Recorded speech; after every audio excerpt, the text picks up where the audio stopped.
Coming up on Mountain News at 6, the SOAR Summit continues in downtown Pikeville. We'll take a look at some of the topics discussed on day 2. And Congressman Hal Rogers pays a visit to Rowan County. We'll tell you why. And in the world of weather, we had temperatures in the 50s and 60s today, and the warming trend continues. Details in a few minutes. Dedicated to Eastern and Southern Kentucky, this is WYMT Mountain News at 6. The SOAR Summit is closing out its programs for the second day with music and gatherings still on the agenda. WYMT's Buddy Forbes shares some of the topics discussed in the summit sessions. He joins us now live from Pikeville. Buddy. That's right, Steve. Attendees say this annual event is a great time for networking and learning, bringing people from all over the region here to share their ideas and hope to create their ideal Appalachia. Organizers say the 2024 SOAR Summit is really taking off. We're dreaming bigger and reaching higher, and that's really what it's all about. With 7 different session tracks to discuss everything from the digital divide to growing tourism. It's a good way to broaden regionalism for Eastern Kentucky. You know, keep visitors here. How do we help our neighbors survive? SOAR COO Josh Ball says more than 800 people registered to attend, jumping from track to track on the University of Pikeville campus and taking in 250 exhibits at the Appalachian Wireless Arena. And it's really a testament to how hungry people are across Eastern Kentucky to get to work and get things done. Attendees say it is a space where the drive for competition is replaced with the desire for community success. It's fun to see people that are passionate about Eastern Kentucky. There doesn't seem like there's any competition. You know, you always want to see your community win. You want to be number one, but at the end of the day, if you're supporting Eastern Kentucky, Appalachia, if people were coming here, it's a win for all of us. The idea that was once on paper is now something people can see and soon. Saying the sessions fuel the steps that keep the region moving in the right direction. People are rolling their sleeves up and they're getting to work, and they're just defying the narrative that there's nothing here and there's no future here. It's our community, it's our region, and it's ours to take hold of, and that's exactly what we're doing. Now those sessions are now over as the reception begins in the U-Pike Plaza behind me. Ball says it's really all leading up to tomorrow's remarks and special announcement right here on U-Pike's campus. In Pikeville, Buddy Forbes, WYMT Mountain News. All right, Buddy, thank you very much. And those planned guest speakers tomorrow morning include Governor Andy Beshear, Congressman Hal Rogers, and Appalachian Regional Commission Federal Co-Chair Gail Manchin, which we also plan to do an issues and answers with tomorrow. You'll also be able to watch the final day of the SOAR Summit right here on WYMT. A former University of Kentucky student who was caught on camera assaulting another student learned how much time she'll spend behind bars. Sophia Rosing pleaded guilty last month to several charges stemming from that 2022 incident. Kyla Spring took to TikTok to share her story of being assaulted while on duty.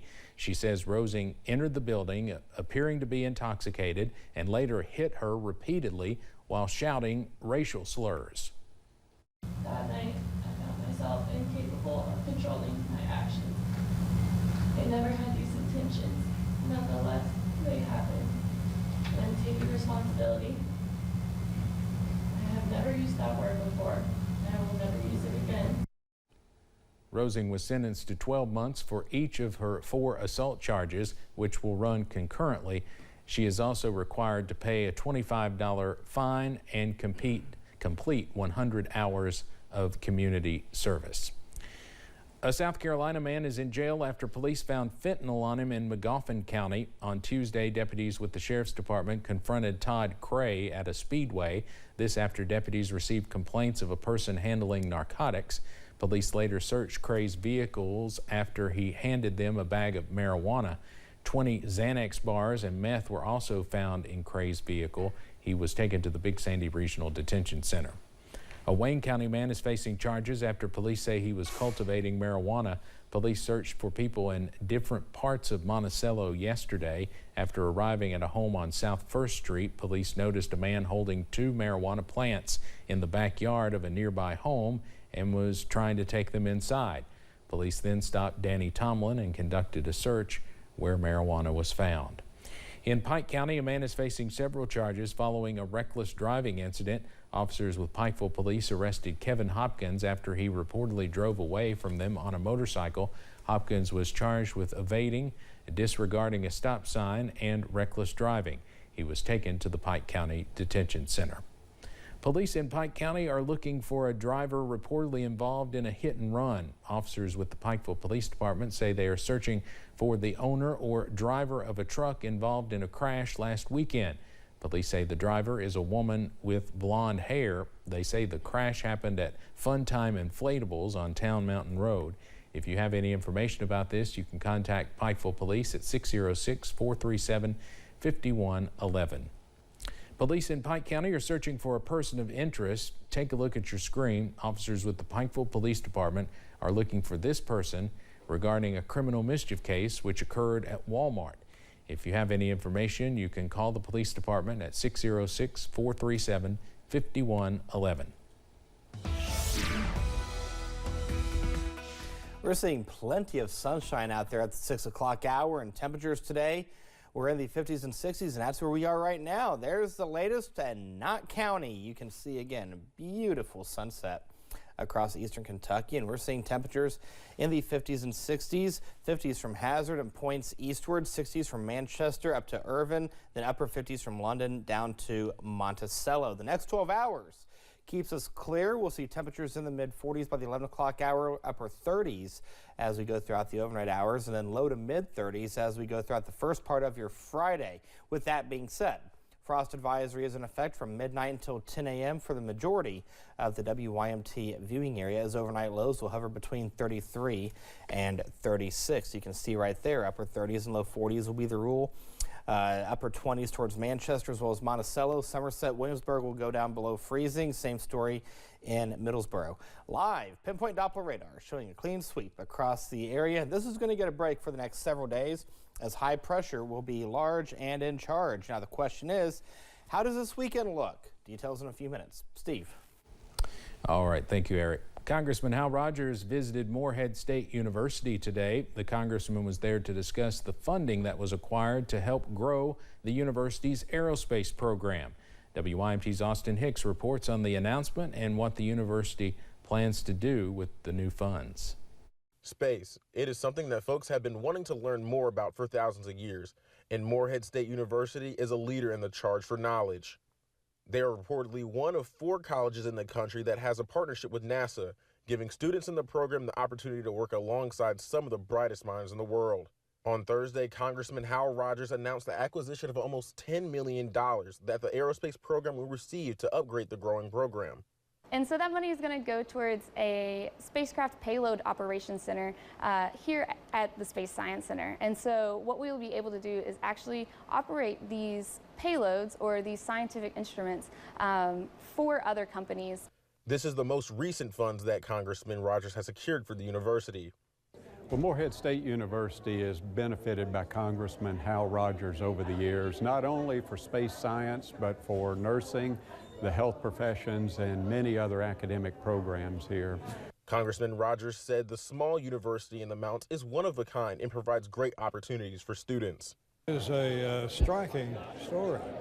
Small university in the hills of Kentucky, now working with NASA. They're tracking one of 4 stations in the world that is able to track our satellites. It is the goal of officials at Morehead to provide folks in Kentucky a place close to home they can go to and achieve greatness in the aerospace field. With the funding, officials believe that can happen. Many students think aerospace and think that they have to move away and not live in Kentucky to have those amazing, fulfilling careers. And that just goes to show that you can be a leader in the aerospace industry right here in Kentucky. During the announcement, Congressman Rogers said he is working to secure another $7 million in funding for the center. In Morehead, Austin Hicks, WYMT Mountain News. Officials at Morehead State University said during the past 5 years, Congressman Rogers has acquired close to $20 million for the university. The Commonwealth says they are taking additional steps to help those convicted of crimes have a successful re-entry back in society. Governor Andy Beshear signed an executive order today to establish a new council to help with that effort. It is called the Governor's Council of Second Chance Employers. The The council will meet to educate employers on the benefits of second chance hiring, advocating for laws and investments to improve re-entry programming. Everybody wins if those who re-enter society from prison succeed. And in this context, success means that our re-entering inmate does not commit a new crime, does not re-offend. It means that our re-entering inmate wins over whatever addiction issues they may have struggled with, which so often led them to prison at the beginning. In April, Governor Beshear announced a new website to support Kentuckians seeking second chances, find a job, get an education, or continue recovery. The site also connects business leaders with resources to help them hire second chance talent. The state also received millions in federal funding to help fight overdoses. Governor Beshear announced more than $37 million to support the Kentucky Overdose Response Effort, or CORE. The 3-year grant will help respond to overdoses by increasing access to prevention, treatment, and recovery services for Kentuckians in need. One reason Governor Beshear pointed out as to why there's been such a drop in overdoses is the access to Narcan. The Kentucky Educational Development Corporation had its annual legislative breakfast this morning. That breakfast serves as a chance for education leaders and lawmakers to discuss various topics, including Amendment 2 that's on the ballot in November. If it passes, it will allow the legislature to support other forms of education with public funding. But Education Commissioner Dr. Robbie Fletcher says it is vaguely written with no parameters.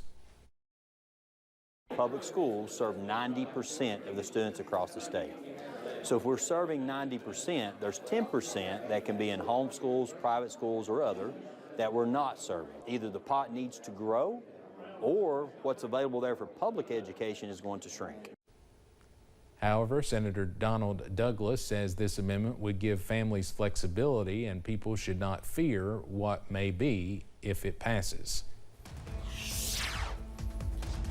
All right, weather headlines for tonight. The warming trend will continue. Overall, a nice weekend ahead, and next week, not too bad either.